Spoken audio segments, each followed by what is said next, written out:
Welcome to Two Agents and Sunshine Shift.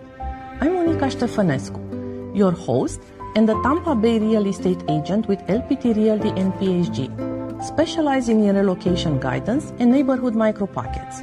I'm David Linton, co-host of Two Agents and Sunshine Shift. I'm a real estate agent with LPT and PhD.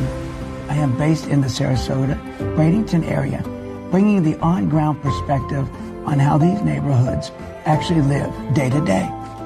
Each week, we break down what moving to Florida actually feels like, beyond maps, rankings, and listing photos.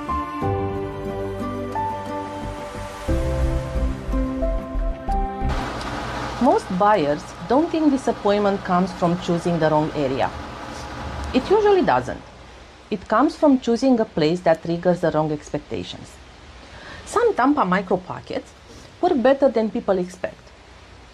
Not because they're hidden, upgraded, or quiet, but because they don't activate the stories buyers tell themselves about how life is supposed to feel there. And that turns out to matter more than the location. Here's what most people don't realize. When buyers move into a well-known or highly talked about area, they don't arrive neutral. They arrive with a script already running in their mind. They expect a certain pace, a certain energy, and a certain feeling tied to the reputation of that place. So daily life doesn't just get experienced, it gets evaluated. And when reality doesn't match the script, people feel disappointed, even when nothing is actually wrong.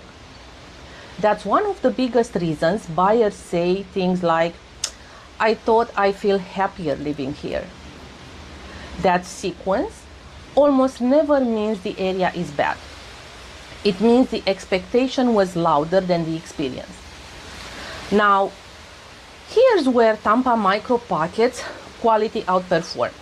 Some of them don't come with a script at all. They don't promise a lifestyle. They don't project an identity.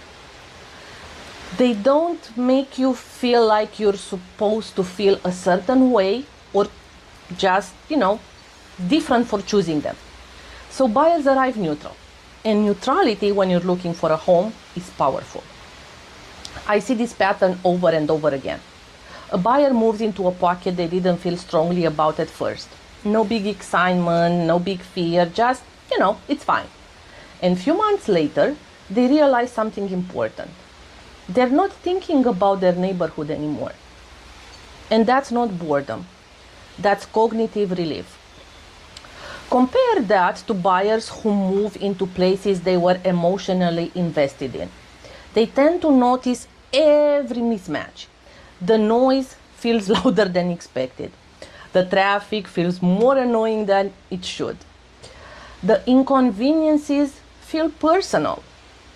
Not because they're worse, but because the area was supposed to deliver a certain feeling. A feeling that they were expecting. Some Tampa micro pockets work better than expected because they underpromise. They don't invite comparison. They don't ask you to justify the choice. They don't require you to perform a lifestyle or in a certain way. You're not constantly checking with yourself asking, is this what I thought it would be? You just live. Here's another counterintuitive thing buyers recognize only in hindsight. Many of these micro pockets attract people who didn't choose them as a destination. They landed there because the house worked, the timing worked, the logistic worked. Those buyers were not chasing identity. They were solving for function. And functional decisions age better than aspirational ones. There is also something subtle that shows up over time. In high expectation areas, small annoyances feel like betrayals. In low expectation micro pockets, the same annoyances barely register. Expectation changes perception. Not because the place changed, but because the story did. That's why two buyers can live a few streets apart and have completely different emotional experiences. One buyer feels like the area constantly lets them down, and they're disappointed. The other feels quietly supported. The difference usually isn't the street, it's the expectation they carried into when moving in the area. This is also why second-time buyers choose differently than first-time relocators. They stop asking, will this impress me? And start asking, will this leave me alone? That's not settling, that's learning. The best living Tampa micro pockets are not exciting. They're non-demanding. They don't need to deliver a feeling every day to justify the decision. They simply don't add new stress. And that's why they age so well. So when someone says, I didn't expect to like this area as much as I do, what they're really saying is, I didn't realize how much pressure there was to feel a certain way. Tampa micro pockets that work better than people expect don't win on paper. They win by staying out of your head. They don't perform online. They perform quietly over time. And that's why the best living experiences in Tampa are often found between reputations, not inside them.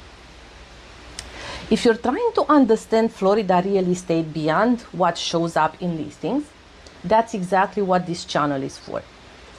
Because the things that matter most usually don't show up online. Florida living isn't measured in distance. It's measured in daily friction. We'll see you next week.